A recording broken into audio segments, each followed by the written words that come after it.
Hey everybody, what's going on? Brian Von VA here, back at it again, talking about when was the Rule of Cool enforced Part 3. And if you have a Rule of Cool you'd like to talk about that you enforced, put it down in the comments below. A fairly simple one from Pathfinder 2nd Edition was a one-shot where the party fought through a ghost train fighting, well, ghosts. After we cleared what we found on the train, it stopped moving and we got off. Some of the spirits possessing the train basically created an arena lined by them, and we had to fight the train itself. The monk asked if they could try to grab and suplex the train. Rules as written, it was too large, and there would be some other complications. The GM allowed it though. The monk rolled high enough to do what they wanted, therefore the monk suplexed the train. The situation was ridiculous. The train was a homebrew monster balanced properly, and we had fun.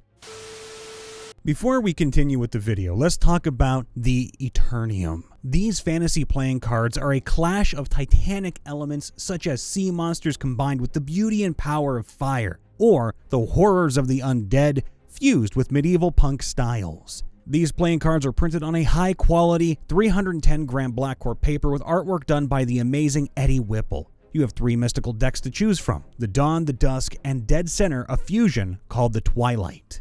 These also feature your standard 2 to ace playing cards flavored within 4 unique fantasy races: the Bastions, the Restless, the Abyssals, and the Imperium. And by the way, there will only be 1,000 decks in production, not a single deck more. You can also purchase their limited edition coins too, which come in a variety of colors like bronze, copper, and silver, as well as the Black Noir coin, which will be limited to only 100 units and not a single unit more. With all of that said and done, if you're into dark fantasy like you've never seen before with beautiful artwork, check out the Eternium. Links are in the description below. My party was exploring a dungeon, old school D&D style. After a few dust-ups with some baddies, they came across a room with 4 doors, all of them locked, with a spectator guarding one. After a few minutes of chatting with the mad spectator, one player got, bored. His character, who speaks Undercommon, opened another door, which led to a Kuatoa religious ceremony, where he had heard them say that they were going to take the PC as a sacrifice to their god before closing the door. In the following 15 seconds, the whole party was screaming. One of them was about to be attacked. 2 of them were trying to convince the spectator that the fish folk were trying to take its treasure. And all of this was happening at the same time. 3 persuasion rolls later, they convinced the mad spectator to fight against a Kuatoa archpriest, despite my better judgment. Okay, I have several rules of cool at my table. I'm starting a Strixhaven homebrew campaign on Tabletop Simulator with a few friends. Some are new players, most are seasoned. I started the game with them on a skyship, making their final approach to the academy. It should have been a few hours by ship, but a few days now that I have crashed their vessel into the dirt. I let them cast spells or take actions to go ahead to save themselves or others. Our cleric and paladin both cast shields of faith to create shells around the other students and party. The ASMR fighter took flight with another in his arms, the wizard cast mage armor, the rogue held on for dear life with a nat 20, and our sorcerer cast armor of Agathis on himself and stuck himself to the top of the cargo hold. All told, they managed to save all of the named students in the module besides the second year Minotaur and Orc characters. What do you have against Orc characters, guys? I allow for the rule of cool, but rarely. Fresh level 5 party versed a lieutenant of a Lich King sorcerer. She was an undead warlock, 1 level above theirs, and had a legendary action called Death Coil, which dealt 5 damage, healed her 10, and imposed frightened condition if they failed the save. I gave her a few extras on top of this to make her a worthy foe. She had twice the spell slots, Warlock, had a lot more health, and could frighten anyone she dealt damage to instead of only once per turn. But otherwise, she was pretty much the same as a PC. At the start of the fight, the boss managed to blind the wizard, which prevented them from casting the majority of their spells as they couldn't see the target, nor could they avoid hitting their own teammates with AoEs. However, due to the warlocks sharing damage around, them failing against the frightened condition, Her using Spirit Shroud in Phase 1 to prevent healing and her constantly healing, Death Coil, and second phase half health used Vampiric Touch, the party was in dire straits. The Cleric, Ranger, and Barbarian had gone down. Only the low-health Rogue and the Wizard, who was constantly failing their Constitution save, were up. Finally, the Wizard passed the save and wanted to double cast Fireball, once as a per normal and once again using Meta Magic Adept Feat, as a bonus action. I Rule of Cooled it and let the Wizard blast away the Warlock in a massive burst of damage. Well, the Warlock passed both saves and barely survived the blast. But I also ruled that she was blasted through the doorway and fled after the beating she just received, as any logical Warlock would. It was a great moment, and the Wizard, who had been super frustrated at failing saves, was stoked that they played such an important role at a pivotal moment. The next session, I let the Wizard know about the rules and that it wouldn't normally work unless they took 2 levels of fighter. I didn't say I Rule of Cooled it because I didn't want them to be disappointed. You know what? A good DM is always there to support their players, especially in those rare moments where something drastic needs to happen. Good on you. Entered a fight as an Astartes homebrewed into a Dark Heresy game. Entrance was, well, just badass. My character jumped from a dropship flying overhead straight into an active boss fight against a Tyranid Hive Tyrant. Basically, the final battle for the fate of the planet. Now, my Astartes had a jump pack at the time, and it was expected that he would land Iron Man style into the fight. I had him instead face the Tyrant, light up the jetpack mid-free fall, and basically smash into him like a human meteor. Oh, the DM wordlessly stepped away for a moment, came back with a laptop, put on Kickstart My Heart, and said 3 magical words. Roll for it. You can't just blue ball us. What happened in the end? Me, as a DM, players are deep in an ancient forest and keep getting attacked at night. So they started sleeping in the trees and tying themselves to the tree to not fall out. 2 giant Allosauruses attack you. The Ranger wins initiative and says, "Okay, can I cut my ropes as a free action, jump out, stab my swords into the dino and ride him? Sure, give me a jump check, attack roll, and ride check." Ranger makes the jump, makes the attack, and rolls a 1 on the ride.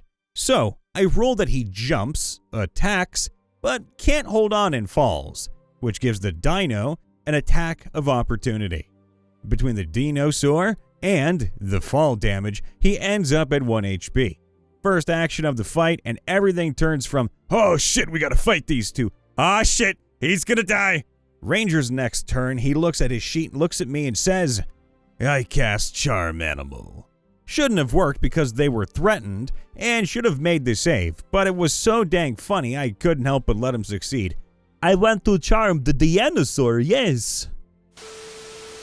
So, I was running a one-shot where the players needed to infiltrate an Evil King's castle to open the gate for the local resistance movement to storm in.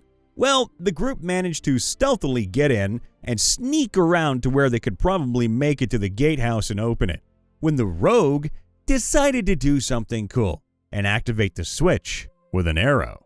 You see, earlier while meeting with the resistance, he'd wanted to go buy some explosives, so I permitted him to do so from an incredibly unhinged, chaotic neutral dwarven artificer shopkeeper.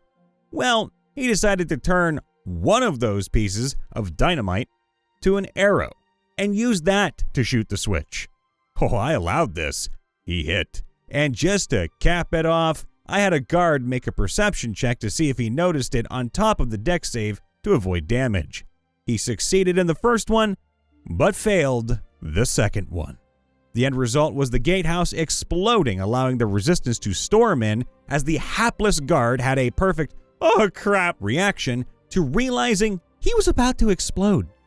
I swear, I spent about 5 minutes laughing, and so did the table. That was fun, and it sounded kind of like a Wile E. Coyote situation.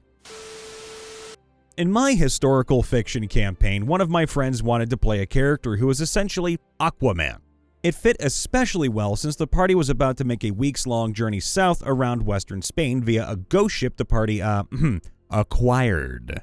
He was a paladin, and I decided to give him a little boost since everyone else had adventured in the opening town and had some magic items already. He could daily change between having legs or a tail fin like a merman. He couldn't breathe underwater, but he did have a swim speed of 40 feet when transformed. I also gave him a trident of fish command, but I allowed it to always work on fish and other aquatic life instead of the creatures having to make a save or there being a size limit. Later, the party had to break up a blockade outside the waters of Gibraltar. He wanted to summon a sea creature to help in the fight, so I had him roll for it. I was hoping for the giant seahorse, but he got the Megalodon instead, which was epic, as it single-handedly sunk a ship and devoured the crew of one of the 3 opposing ships. Once the party was back on land, the Megalodon kind of stopped being as useful, but I gave him one last final upgrade toward the end. He managed to do massive damage against a Leviathan in a boiling lake they were sailing across. I decided after the fight to infuse the Leviathan's soul into the PC's trident. His attacks gained a reach of 15 as the Leviathan's maw shot out the tip like a scalding hot jet of water, doing additional fire damage. My band of heroes was riding a demonic vehicle of destruction, fighting another one. We largely killed them with long-distance spells, but when we got close enough, my creation Bard animated the wrecking ball at the rear of their machine and performed a slam attack. DM thought it was way too cool to do 1d10 damage and let me use the wrecking ball's damage roll instead. We turned the final werebore to paste, and it was rad as hell. I just can imagine this happens like, yes, I can take that, and then suddenly a wrecking ball, I came in like a My favorite moments involve my friend's human rogue. In 2 cases, he made smart and tactical decisions that led to a boss encounter being much shorter than intended. First, he disguised himself as a zombie, and several high-performance checks, and at least nat 20 later, the necromancer mistook the player for his barber. I want to shave your brains. After stating he was specifically attacking the neck and critting, it was all over. The next time he managed to climb a tree with a magic sword, fall onto a dragon's head, and stabbed it between the horns, again critting. I've reconsidered my views on players specifically targeting body parts ever since. Probably for the best, but hey, pretty cool.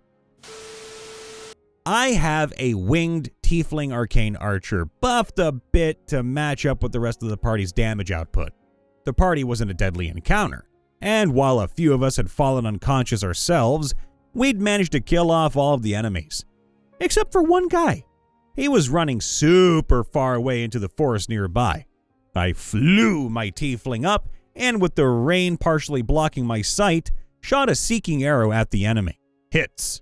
Doesn't kill, but it does give me a location. So this tiefling sharpshooter lines up a second shot, follows the target through the trees, and looses an arrow. This was a weird circumstance and a newish DM, so I rolled a D100 for it. Well, I got a 100. The arrow flies through the air, through the enemy's throat, and they fall to the ground. Now that is one hell of a long-distance message. Hey everybody, Brian Von VA checking in after the vid. Please make sure to leave a like, subscribe, ring that bell, and of course, leave a comment down below letting us know one of your moments when the rule of cool was enforced. All the love, be safe, and we'll see you next time. Bye for now.